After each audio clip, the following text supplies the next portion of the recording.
देखते हैं alignment of railway line. तो generally alignment of railway line refer करती है direction of position given to the centre line of railway track on the horizontal and vertical plane में। तो जो भी रेल्स हैं या तो हॉरिजॉन्टल या वर्टिकल प्लेन में मूव करती हैं। तो हॉरिजॉन्टल अलाइनमेंट का मतलब है कि direction of railway track in the plane including the straight path and the curve it follows. जैसे कि आप डायग्राम में देख ही रहे हैं इस इमेज में। जनरली हॉरिजॉन्टल प्लेन में मूव ट्रेन या तो स्ट्रेट मूव करेगी या कर्व में मूव करेगी। सिमिलरली वर्टिकल अलाइनमेंट का मतलब है कि it follows in a vertical plane, it follows the direction in a vertical plane including level track, gradient या वर्टिकल कर्व। या तो ट्रेन अगर हॉरिजॉन्टल में मूव कर रही है या तो फिर वर्टिकल में मूव करेगी, जिसमें या तो लेवल ट्रैक एक समान लेवल पे मूव करेगी, या अगर मान लीजिए ज़मीन में कहीं अंडुलेशन है या कहीं ऊपर है ज़मीन या नीचे है, तो वहाँ पे ट्रेन की ट्रैक्स को ग्रेडियंट देना पड़ेगा ताकि वो उसे ईजिली मीट करे। जैसा कि आप डायग्राम में भी देख रहे हैं, प्रॉपर ग्रेडियंट या तो असेंडिंग या डिसेंडिंग ग्रेडियंट प्रोवाइड की जाएगी, और जहाँ पे कर्व है उसको वर्टिकल कर्व या समिट कर्व दिया जाएगा। तो जनरली ये जो हॉरिजॉन्टल और वर्टिकल अलाइन कर्व्स होते हैं एक रेलवे ट्रैक के ज्योमेट्रिक डिज़ाइन के अंदर आते हैं, जिसमें इसकी पूरी डिटेल डिज़ाइनिंग होती है किसी भी ट्रेन के लिए, किसी भी प्रोजेक्ट के लिए। तो उसको हम आगे वाले वीडियोज़ में चैनल में उसको कवर करेंगे प्रॉपर तरीके से, हॉरिजॉन्टल और वर्टिकल कर्व डिज़ाइनिंग का। तो जनरली ये दो चीज़ें ये आपको ध्यान रखनी है, एक तो कर्व में हॉरिजॉन्टल में और एक देन वर्टिकल में। नेक्स्ट आगे देखते हैं इंपॉर्टेंस ऑफ गुड अलाइनमेंट। अब कोई भी न्यू रेलवे लाइन है should B align carefully and proper after proper consideration, क्योंकि बहुत इंपॉर्टेंट, क्योंकि अगर इम्प्रॉपर अलाइनमेंट होगा तो बाद में चल के कंस्ट्रक्शन फेज में ये बहुत ही कॉस्टली प्रूव होगा। It will not be able to fulfil the desire objective. जिस पर्पस के लिए रेलवे कंस्ट्रक्शन की जा रही है वो पर्पस पूरी तरह से फुलफिल नहीं होगा और ऑब्वियसली कॉस्ट बहुत ज़्यादा होगा। दूसरा, railway construction are very capital intensive.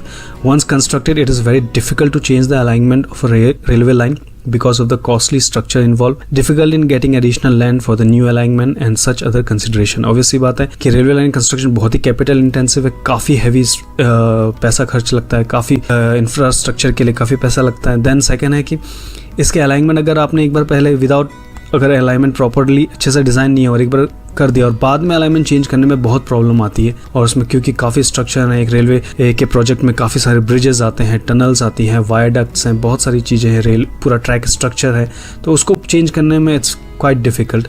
Then obviously बात है एडिशनल लेन, अब एक बार ट्रैक हो गया है, कंस्ट्रक्शन हो गई है, देन बाद में कंस्ट्रक्शन फेज़ में पता चल रहा है कि भाई नहीं, अब हमें इसको कुछ सपोज एग्जांपल मार्शी लैंड आ गया है वहाँ पे, अब वहाँ से ट्रैक चेंज करना है, तो अब वापस पूरा लैंड नया एक्वायर करना, नया एडिशनल लैंड लेना, चाहे वो फार्मरों का है हो या गवर्नमेंट की ज़मीन हो, किसी की भी हो, तो वहाँ से इट्स बिकम वेरी टफ और बहुत ही प्रॉब्लमेटिक होती है, क्योंकि काफ़ी सारे क्राइटेरिया हैं, काफ़ी सारे नॉर्म्स हैं, लॉज हैं, तो उसको पूरे करने में प्रोजेक्ट वैसे ही काफ़ी साल डिले हो जाएगा, तो उसमें कंस्ट्रक्शन भी और कॉस्ट बढ़ेगा। तो इसलिए इट्स वेरी इंपॉर्टेंट, क्या इसलिए ये बहुत इंपॉर्टेंट है गुड अलाइनमेंट। तो उसके बाद हम देखेंगे the various factor affecting alignment and the types of track alignment and their suitability in different terrain, जो कि हम आगे यहाँ डिस्कस करेंगे। So the next topic is कि basic requirement of an ideal alignment. तो basic requirement first point is the purpose of new railway line. क्या purpose है न्यू रेलवे लाइन का? The alignment of a new railway line should serve the basic purpose for which the railway line is being constructed. As brought out earlier, the purpose may include strategic consideration, political consideration, developing of backward areas, connecting new trade center and shortening existing rail line. तो सबसे पहले कि क्या purpose है, जो भी railway construction हो रहा है तो उसके लिए क्या पर्पस है, चाहे वो क्या पैसेंजर ट्रेन बन रही है, कन्वेंशनल रेल है, हाई स्पीड रेल बन रही है, या गुड्स DFC का प्रोजेक्ट है, तो उसके साथ क्या या पॉलिटिकल उसका क्या है, तो क्या पर्पस है उसका फर्स्ट। देन उसके बाद what is the strategic consideration. Strategic consideration में क्या स्ट्रेटेजी, सपोज जैसे मिलिट्री, जैसे लेह मनाली बिलासपुर अभी रेलवे ट्रैक बन रहा है जो जनरली मिलिट्री पर्पस या उसके लिए है, तो दूसरा है स्ट्रेटेजिक क्या है कंसिडरेशन। देन है पॉलिटिकल कंसिडरेशन। देन उसके बाद आता है कि डेवलपिंग ऑफ बैकवर्ड एरियाज या नए कनेक्शन सेंटर को जोड़ रहे हैं। सपोज फॉर एग्जांपल जो हाई स्पीड ट्रेन है मुंबई टू अहमदाबाद है, तो ये मुंबई अहमदाबाद दो कमर्शियल हब हैं इंडिया के, तो उन दोनों को पॉइंट को जोड़ने के लिए हाई स्पीड ट्रेन चल रही है। तो ऐसे ही डिफरेंट क्राइटेरिया है कि हमारा क्या पर्पज़ है रेलवे लाइन कंस्ट्रक्ट करने का। नेक्स्ट है इंटीग्रेटेड डेवलपमेंट। तो new railway line should fit in the general planning and development of the country. जो भी रेलवे लाइन है वो डेवलपमेंट, कंट्री के डेवलपमेंट में योगदान दे। ऑब्वियसली बात है, जो भी कंट्री का डेवलपमेंट, अगर इंफ्रास्ट्रक्चर डेवलपमेंट होगा तो ये कंट्री उतनी ही डेवलप होगी, जितनी हाईवेज रेलवेज उस कंट्री के ट्रांसपोर्टेशन सिस्टम बेटर होगा उतनी कंट्री डेवलप होगी। नेक्स्ट है इकोनॉमिक कंसिडरेशन। ऑब्वियसली बात है should be economical as possible.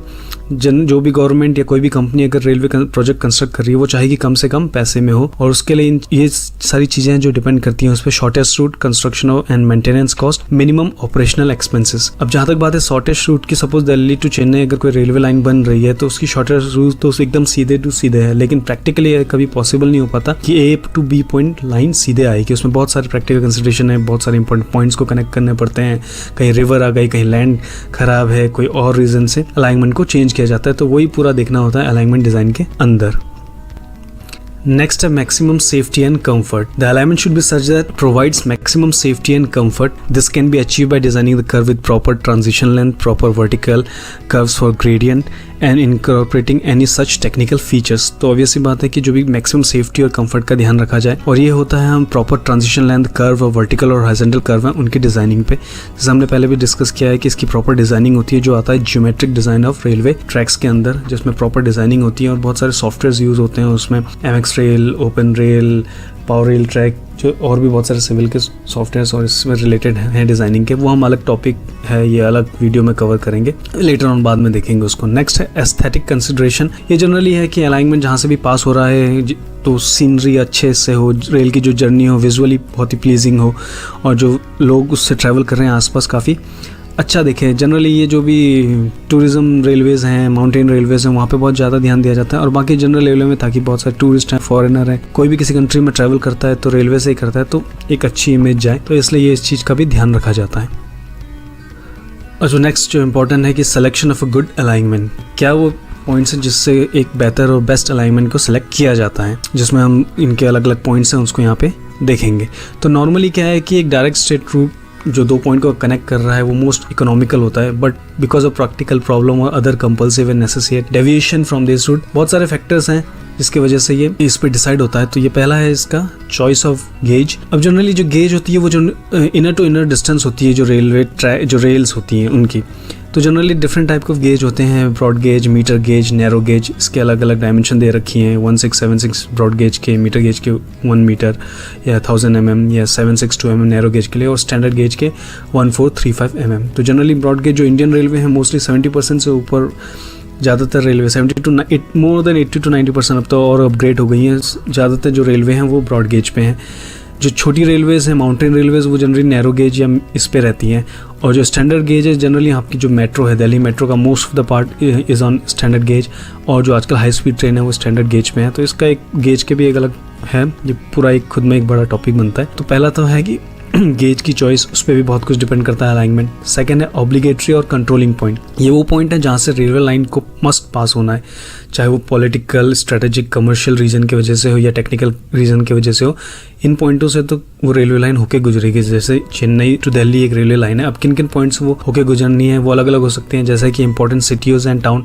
अब दिल्ली और चेन्नई के बीच में जो भी इंपॉर्टेंट सिटीज़ टाउन है जहाँ पे ज़्यादा पैसेंजर हैं या मेन राजधानी है, वहाँ से वो अलाइनमेंट होके गुजरेगा। नेक्स्ट है major bridge site and river crossing. तो कंस्ट्रक्शन के दौरान जो भी जहाँ पे भी मेजर ब्रिजेस आएंगे या जहाँ पे भी रिवर क्रॉसिंग है, वो भी बहुत इंपॉर्टेंट पॉइंट होता है रेलवे अलाइनमेंट को डिज़ाइन और फाइनल करने के लिए, क्योंकि मान लीजिए एक रिवर है, वहाँ से रेलवे अलाइनमेंट जा रही है।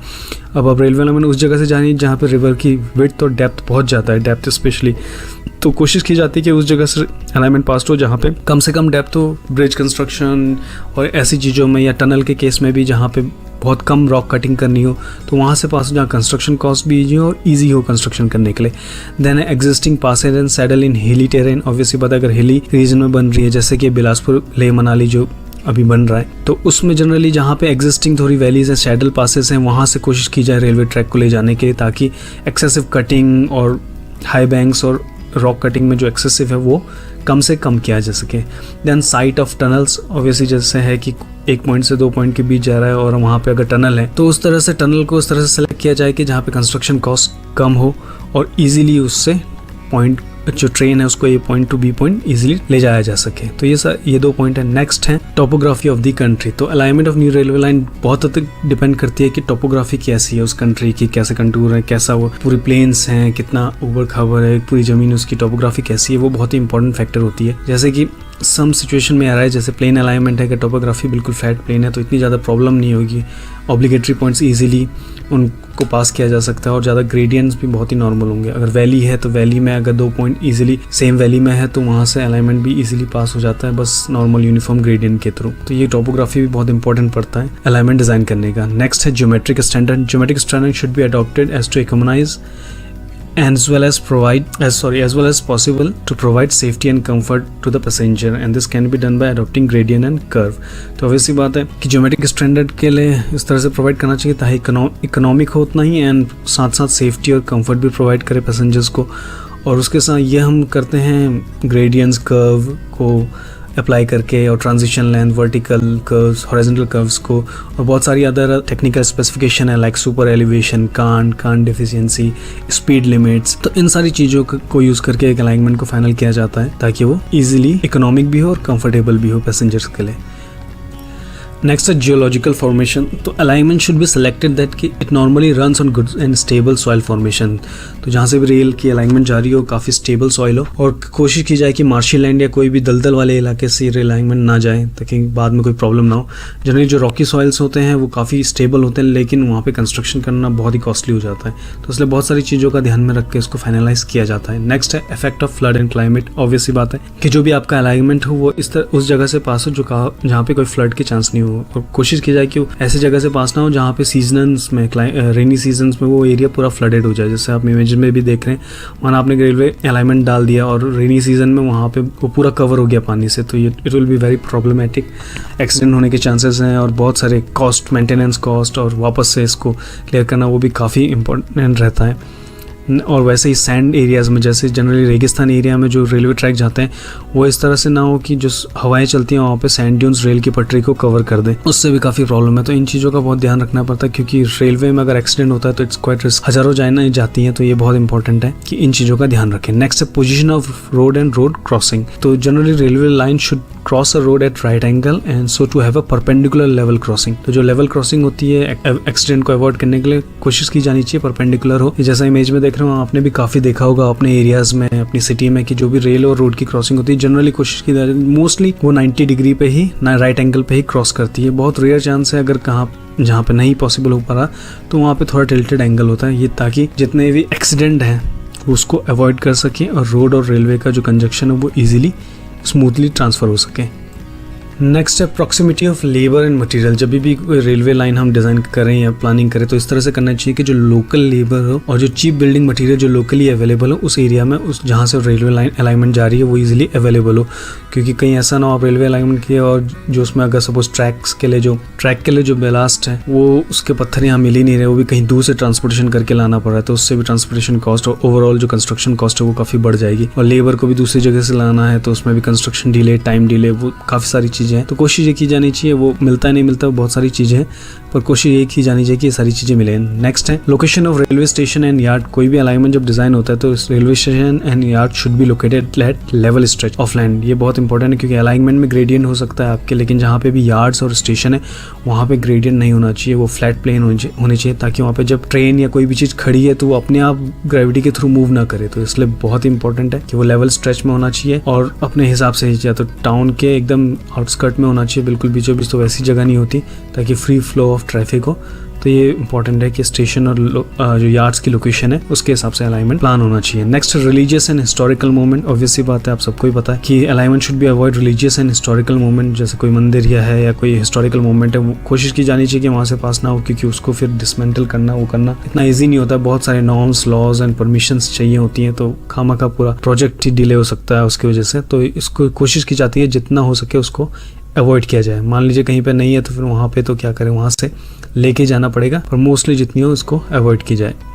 नेक्स्ट है कॉस्ट कंसिडरेशन। तो alignment should be such that कि cost of construction of railway line कम से कम हो। Not only the initial construction cost, maintenance cost और उसके बाद उसका ऑपरेशन कॉस्ट भी कम से कम हो, इस तरह से प्लान हो। तो इसके लिए काफी सारी चीजें हैं, स्ट्रेट पाथ फॉलो किया जाए, लीस्ट अर्थवर्क हो, इस तरह से उसके कटिंग और फिलिंग बराबर आपस में फिलअप करें, और it should be passes with terrain with good soil. तो ऑब्वियसली बात है cost of construction, operation cost and then maintenance cost तीनों ही कम से कम होना चाहिए। नेक्स्ट है ट्रैफिक कंसिडरेशन अलाइनमेंट के लिए कि अलाइनमेंट इस जगह से पास इस तरह से सेलेक्ट की जाए, इस जगह से पास होगी जहाँ पे इट अट्रैक्ट्स मैक्सिमम ट्रैफिक। तो इन द सेंस की ट्रैफिक सेंटर को इस तरह से प्लान किया जाए कि रेलवे जो लाइन है वो मैक्सिमम ट्रैफिक को अट्रैक्ट करे और वहीं से उसकी जो रेवेन्यू है वो रेवेन्यू भी काफ़ी अच्छा निकले उससे।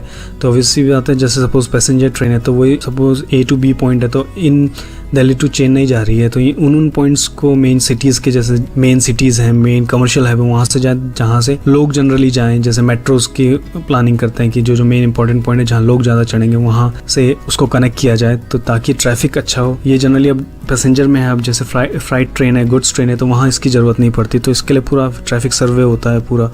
तो वो अलग अलग क्राइटेरिया के हिसाब से जैसे हम पहले डिस्कस कर चुके हैं। और वैसे ही सेम जो हमारे ट्रेड सेंटर्स हैं उन ट्रेड सेंटर्स को ज्वाइन करें ताकि जो जॉब के लिए लोग जा रहे हैं, बिजनेस के लोग जा रहे हैं, तो उस ट्रेन के थ्रू ज़्यादा जाए एज़ कम्पेयर टू हाईवेज़ है या दूसरा एरोप्लेन्स हैं। तो उसके लिए इस तरह से ये पूरा डिज़ाइन और प्लानिंग की जाती है। नेक्स्ट है political consideration. The alignment should take into political consideration, और साथ साथ की बॉर्डर और फॉरेन सॉइल में ना पास हो, क्योंकि ऑब्वियसली फिर कॉमन जो बॉर्डर एरिया है वहाँ से कम पास हो, नहीं तो फिर ऑब्वियसली बात है बहुत सारे पॉलिटिकल इश्यूज़ रहते हैं। तो इसी के साथ ये था बेसिक पूरा द रेलवे अलाइनमेंट का basic, what is the purpose of railway alignment क्या है और how what is the criteria to select the best alignment for the construction of a railway line.